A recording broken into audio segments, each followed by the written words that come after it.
Gokul speaks பார்வையாளர்களுக்கு என்னுடைய வணக்கம். கடந்த ஒரு 2-3 நாட்களாக வந்து பார்த்தீங்கன்னா கிட்டத்தட்ட 1000த்திற்கும் மேற்பட்ட நபர்கள் என்னுடைய சேனலை சப்ஸ்கிரைப் பண்ணி பார்க்குறீங்க. நம்ம எழுப்பக்கூடிய விஷயங்கள் எல்லாமே வந்து பார்த்தீங்கன்னா ஆளுங்கட்சிக்கு எதிராக இருக்கும். ஸோ அதை விரும்பியவர்கள், அதை வந்து பார்க்கக்கூடிய நபர்கள் எனக்கு ஆதரவு அளிங்க தொடர்ந்து. இன்னைக்கு நம்ம பார்க்கக்கூடிய டாபிக் என்னன்னு பார்த்தீங்கன்னா மிக முக்கியமான டாபிக்ங்க. ஆட்சிக்கு வந்து 20 நாள்ல தளபதி அவர்கள் என்னென்னலாம் செஞ்சாரு தெரியுமா? இந்த மக்களுக்காக எப்படியெல்லாம் போராடினாரு தெரியுமா? அப்படின்னு இந்த தற்கூரி கூட்டம் மைக்கு கிடைக்கக்கூடிய இடங்கள்ல வந்து பேசிட்டு இருக்காங்க. அப்படி இந்த 20 நாள்ல உங்க அண்ணன் என்னடா செஞ்சாரு, என்னதாண்டா இந்த மக்களுக்கு பண்ணாருன்னு நம்ம பதிலுக்கு கேள்வி எழுப்பினா, நீ திமுக, நீ அதிமுக, நீ பிஜேபி அப்படின்னு நம்மள வந்து இவனுங்க ஒதுக்க பார்ப்பானுங்க.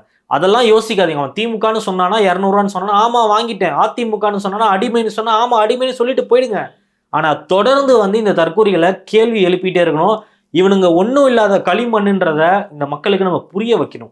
இந்த 20 நாள் ஆட்சியில அண்ணன் அவர்கள் என்னென்னலாம் செஞ்சாரு அப்படின்றத இந்த காணொலியில் நான் தெளிவா சொல்ல போறேன். வீடியோ முழுசா பாருங்க. 20 நாள் ஆட்சியில மிகப்பெரிய ஊழல் அப்படின்னு நான் சொல்றதுன்னா பாட்டிலுக்கு 10 ரூபாய். திமுக ஆட்சியில் இருக்கும் போது பாட்டிலுக்கு 10 ரூபாய் வாங்குறாங்க, செந்தில் பாலாஜியோட பாக்கெட்டுக்கு போகுதுன்னு சொன்னது யாரு? இந்த நாடக கம்பெனியின் தலைவர் முதல்வர் விஜய் அவர்கள் தான். இன்னைக்கு இதே ஆட்சியில் 20 நாளா தொடர்ந்து 10 ரூபாய் வாங்குறாங்க. இன்னும் சில இடங்கள்ல 20 ரூபாய் வரைக்கும் வாங்குறாங்க. இந்த காசெல்லாம் யாருடைய பாக்கெட்டுக்கு போகுது? இந்த 20 நாள்ல எவ்வளவு கோடிகள் வந்து கலெக்ட் பண்ணிருக்காங்க தெரியுமா? அன்னைக்கு வந்து செந்தில் பாலாஜி அவர்கள் ஒரு நாளைக்கு தமிழ்நாட்டில் 10 கோடி வரைக்கும் கலெக்ட் பண்ணாங்கன்னு சொல்லிட்டு இந்த டிவிகே தற்கூரிகள் வந்து போட்டுட்டு இருந்தாங்க இல்லையா? இன்னைக்கு அந்த காசெல்லாம் யாருக்கு போகுது? யாரு பாக்கெட்டுக்கு போகுது? நீங்க தான் மானஸ்தனாச்சே, எங்க போகுது? ஒரு சின்ன ஒயின் ஷாப்ல ஒரு நாளைக்கு ஒரு 1000 பாட்டில் விற்கிறாங்கன்னா பாட்டிலுக்கு 10 ரூபான்னு வச்சா அதுவே 10,000 ரூபாய். எங்க போகுது அந்த காசு? நிர்வாகம் எடுக்கிறது இல்ல, யாருக்கிட்ட வருது அந்த காசு? மக்களை ஏமாத்துற வேலையை இந்த டிவிக்கு அரசு செய்ய ஆரம்பிச்சிருச்சு. ஆட்சிக்கு வந்த புதுசுல பாட்டிலுக்கு 10 ரூபா ஒழிப்புன்னு சொன்னாங்க. ஆனா இன்னைக்கு வந்து பாத்தீங்கன்னா மதுபானத்துறையுடைய அமைச்சர் என்ன சொல்றாரு? கொஞ்சம் கொஞ்சமா ஒழிப்போம், 1 மாசம் மேல ஆகட்டும், கொஞ்சம் டைம் இருக்கு, இதெல்லாம் உடனே பண்ண முடியாது அப்படின்னு உங்களோட டோன் மாறுறதை நீங்க நல்லாவே பார்க்கலாம். தாவேகா ஒரு தீய சக்தி, நான் அடிச்சு சொல்றேன். தாவேகா ஒரு திருட்டு சக்தி. சிடிஆர் நிர்மல்குமார் அவர்கள் ஒரு பத்திரிகையாளர் சந்திப்பு நடத்துறாரு. அங்க இருக்கக்கூடிய நிருபர்கள் அவரை பார்த்து கேள்வி கேட்கிறாங்க. ஐயா ஐயா, விவசாயிகளுடைய கடன்களை முழுசா தள்ளுபடி பண்றேன்னு சொல்லியிருந்தீங்களே, ஏன் இப்ப பண்ணலன்னு கேட்டதுக்கு சிடிஆர் நிர்மல்குமார் அவர்கள், 7 கட்சி தாண்டி வந்த சிடிஆர் நிர்மல்குமார் அவர்கள் என்ன சொல்றாருன்னா, 80% மேற்பட்ட விவசாயிகள் வந்து நாங்க பண்ண தள்ளுபடியால பயனடைஞ்சிருக்காங்க அப்படின்னு கொஞ்சம் கூட வாயில வந்து எதனா இருக்கான்னு தெரியல, மனசாட்சியெல்லாம் ஒரு பொய்யை சொல்லி வச்சிருக்காரு. அது மட்டும் இல்ல, போராடுறவங்க எல்லாருமே வந்து திமுக ஏவி விட்ட ஏவல் ஆளிகளாம். மனசாட்சி இருக்குதா சார்? விவசாயிகள் வந்து போராடுறாங்கன்னா திமுக காரன் எப்படி ஏவி விடுவான்? அதிமுக காரன் எப்படி ஏவி விடுவான்? நீங்க பழிய தூக்கி திமுக மேல போடுறேன்ட்டு உங்களை நீங்களே அழிச்சுக்கிறீங்க. திமுக தீய சக்தி ஒளிஞ்சிருச்சு, நீங்க தூய சக்தியா இருக்கிறத பாருங்க. நீங்க வந்து திரும்ப நீங்களும் தீய சக்தியா மாறுறதுக்கான வழிகளை தான் பண்ணிட்டு இருக்கீங்க. உங்க அமைச்சர் ஆதவர்ஜுனா, லாட்ரி மார்ட்டினுடைய மருமகன் ஆதவர்ஜுனா என்ன பண்ணியிருக்காரு? விவசாயத்தை விட ஸ்போர்ட்ஸ் தான் முக்கியம், ஸ்போர்ட்ஸ் தான் கடினம்னு ஒரு மேடையில பேசுறாரு.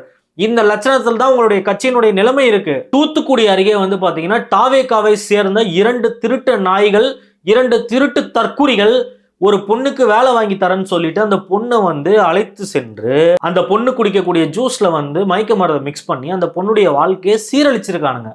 தாவேகா நிர்வாகிகள் இவனுங்க. என்ன ஆக்ஷன் எடுத்தாரு உங்கள் விஜய்? அந்த பொண்ணோட வாழ்க்கை போயிடுச்சேப்பா. பெண்களுக்கு பாதுகாப்பு கொடுக்குறேன், நான் வந்து உங்க எல்லாருக்கும் அண்ணனா இருப்பேன், பையனா இருப்பேன், தம்பியா இருப்பேன்னு வந்து மேடைக்கு மேடை வாய் பேசினா பத்தாது. தாவேகா தலைவர் அவர்களே, பெண்களுக்கு பாதுகாப்பு எங்க போச்சு? உங்க கட்சிக்காரன் தானே, உங்க கட்சிக்காரன் பொறுப்புல இருக்கக்கூடிய உங்க கட்சிக்காரனுக்கு உங்க மேல இருக்கக்கூடிய பயத்தை பாருங்க. எவ்வளவு தைரியமா ஒரு பொண்ணோட வாழ்க்கையை சீரழிச்சிருக்கானுங்க இந்த தாவேகா தற்குறிகள். அவங்கள பத்தி எவனுமே பேச மாட்டாங்க, பேசுறதுக்கான அருகதையும் கிடையாது, வாயை மூடிட்டு போயிடுவாங்க. இதுவே வேற எதனா கட்சிக்காரன் எதனா பண்ணிட்டா உடனே கொடி பிடிப்பானுங்க. உங்களை கட்சியே ஒழுங்கா வைங்கடா, கட்சி பொறுப்பாளர்கள் ஒழுங்கா இருங்கடா. பெண்களுக்கு பாதுகாப்பு கொடுப்பேன்னு சொல்லிட்டு ஆட்சிக்கு வந்துட்டு ஒரு பொண்ணோட வாழ்க்கையை சீரழிச்சிருக்கான் இந்த தாவேகா தற்குறி. கடந்த 2-3 வருஷமா வந்து பாத்தீங்கன்னா 10th 12th மார்க் எடுத்த பிள்ளைகளை கூப்பிட்டு வந்து விஜய் அவர்கள் டைமண்ட் செயின் கொடுத்தாரு, சாப்பாடு போட்டாரு, மற்றும் என்னென்ன பரிசு பொருட்கள்லாம் கொடுக்க முடியுமோ அதெல்லாம் செஞ்சாரு. இந்த வருஷம் ஏன் அதை பண்ணல?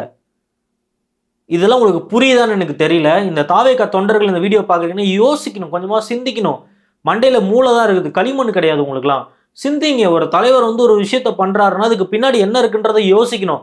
ஓட்டு வாங்குறதுக்காக இந்த சிறுவர்களை பயன்படுத்தி, அந்த பெற்றோர்களை பயன்படுத்தி மேடையில ஏற்றி அடுத்த காமராஜர், அடுத்த எம்ஜிஆர், அடுத்த வள்ளல் நீங்க, அடுத்த கேப்டன் விஜயகாந்த் நீங்கன்னு பேச விட்டு ஓட்டுகளை வாரி துண்ணுட்டு இன்னைக்கு இந்த மக்களுக்கு என்ன பண்ணாரு? ஏன் இப்ப கொடுக்க முடியல? தமிழ்நாடு முழு இந்த வருஷமும் மார்க் எடுத்தாங்கல்ல 10th +2 பசங்க, ஏன் ஒண்ணு கொடுக்கல? இதான் விஜயனுடைய உண்மையான சுயரூபம். தெரிஞ்சுக்கோங்க மக்களே, இதான் விஜயோட உண்மையான சுயரூபம். 20 நாள் ஆட்சியில இவங்க பண்ண அடுத்த கட்ட செயல்பாடு, ரெட்டில்ஸ், சென்னை பக்கத்துல இருக்கக்கூடிய ரெட்டில்ஸ் பகுதியில 3 தாவேகா தற்கூரிகள் டீ குடிக்க போதுங்க. அந்த தற்கூரிகள் என்ன பண்ணுது, டீ வர லேட் ஆனதுக்காக அந்த பையனை போட்டு அந்த அடி அடிக்கிறாங்க அந்த நபரை. உங்களுக்குலாம் எவ்வளவு தைரியம் இல்லை? உங்க அண்ணன் முதல்வராக இருந்தால் நீங்க யாரை வேணா போட்டு அடிப்பீங்க. சாதாரண டீ கடைக்காரன் அவனுக்கு ஒரு நாளைக்கு ஒரு 1000 ரூபாய் சம்பாதிக்கிறதே அவங்களுக்குலாம் ஒரு மிகப்பெரிய விஷயம். குடும்ப சூழலுக்காக வந்து வேலை பார்க்குறாங்க. ஏன் 5 நிமிஷம் பொறுத்து வந்து டீ குடிக்க முடியாது அவங்களால? உங்க அண்ணன் படத்துக்கு போய் நிற்கிறீங்களா, லைன்ல கியூல நிற்கிறீங்களா, 2 மணி நேரம் 3 மணி நேரம் விடிய விடிய நிற்கிறீங்களா, அப்போல்லாம் உங்களுக்கு எங்கே போச்சு உங்க ஆத்திரம்? முடியாதவன் மேலே போய் கை வைக்கிறீங்க. ஏதோ ஒரு பணம்பலம் படிச்சவனை போட்டு அடிப்பீங்களாடா நீங்க, தற்கூரிகளா? சென்னை தண்டையார்பேட்டையில ஒரு 23 வயசு பையனை வெட்டி அடிச்சு கொண்டிருக்கானுங்க. எதுக்குன்னு கேட்டீங்கன்னா நீங்களே ஷாக் ஆயிடுவீங்க.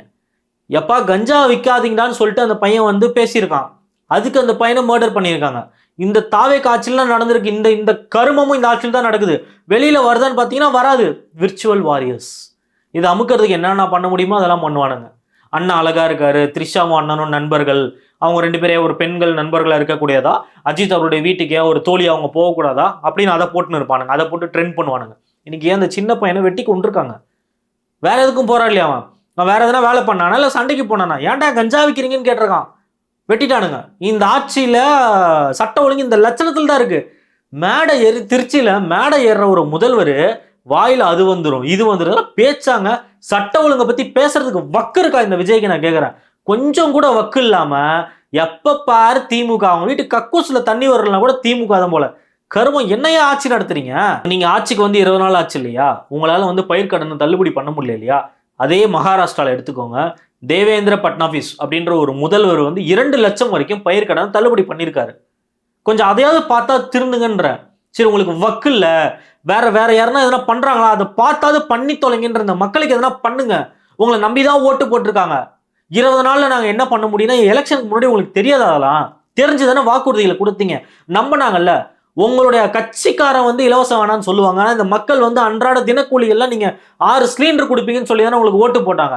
இப்படி ஏமாத்துறீங்களே, உள்ள மனசாட்சி இருக்கா விஜய்? மனுஷனா நீங்க எல்லாம்? நான் கேட்கிறேன். உங்க ரசிகர்களை வச்சு சும்மா ஒரு வீடியோ போட்டா கீழே ஒரு 100 தற்கூரிகளை வச்சு திட்ட வச்சாலாம் பயந்துருவாங்களா? ஒரு 100 தற்கூரிகள் நீங்க பாத்தீங்கன்னா இந்த விஜய் பத்தி கேள்வி கேட்டாலே ஒரு 100ல இருந்து 200 பேர் இருப்பான். அசிங்கமா பேசுவான். டேய் அவனே, டேய் இவனே, இதெல்லாம் பேசினா உன்னை பத்தி யாரும் பேச மாட்டாங்களா? என்ன பயந்துருவாங்களா என்ன? நீ ஒரு ஒன்றும் இல்லாத மண்ணுன்றதை இந்த மக்களுக்கு நிரூபிக்காம நான் விடவே மாட்டேன். கோயம்பேடு இக்னைட் பார்ல பேரே சொல்றேன், எனக்கு பயம் கிடையாது. அந்த பாருடைய ஓனர் வந்து ஒரு தாவேகா நிர்வாகி. அந்த பார்ல ஒரு செய்தியை பார்த்துருப்பீங்க. 2-3 நாளைக்கு முன்னாடி ஒரு சின்ன பொண்ணு, இலங்கையிலேருந்து வந்த பொண்ணின் மீது காரை ஏற்றி கொண்டிருப்பானுங்க. இதுக்கு காரணம் யாருன்னு வந்து பார்த்தீங்கன்னா திமுக. இந்த தற்கூறுகளுடைய மனநிலையில வந்து திமுக தான் இதுக்கு காரணம்னு சொல்லுவானுங்க. இதுல உண்மை என்னன்னா, அந்த பார்னுடைய ஓனர் யாரு? ஒரு தாவேகா நிர்வாகி. சின்ன பொண்ணுங்க உள்ள வருதுன்னா நீ ஏன் 18 வயசு கீழே இருக்கவங்க எப்படி உள்ள வராங்க? எனக்கு புரியல. எப்படி வராங்க? 20-21 வயசுக்கு மேல இருக்கவங்க தான் இன்னைக்கு வந்து மெச்சூர்டான ஒரு நபர்னு சொல்லிட்டு இருக்கோம். எப்படி உள்ள விட்டீங்க நீங்க? 17 வயசு பையன் 17 வயசு பொண்ணுங்களா எப்படி உள்ள போறாங்க? எனக்கு புரியல. இது யாரோட தப்பு? அந்த பாரோடைய நிர்வாகம் மீது தானே தப்பு. இதுக்கெல்லாம வந்து திமுக மீது பழிய போடுவீங்க? வெக்கமா இல்லையாடா? முட்டு கொடுக்குறீங்களாடா? வெக்கமா இல்ல? ஒரு பொண்ணோட உயிர் போயிடுச்சு. இன்னைக்கு அந்த கூட இருந்த இன்னொரு பொண்ணோட உயிரும் போயிடுச்சு. இதுக்கு பதில் சொல்லுவார் அவங்க அண்ணன். அந்த அம்மா கத்துது, விஜய் சார் உங்களை நம்பி தானே அமிச்சேன், எதனா பண்ணுங்கன்னு அவங்க அம்மா இலங்கையில இருந்து கத்துது, கதறுது. என்ன பண்ண முடியும்? இது ஒன்றும் இல்லாத மண்ணு நமக்கு தான் தெரியுமே.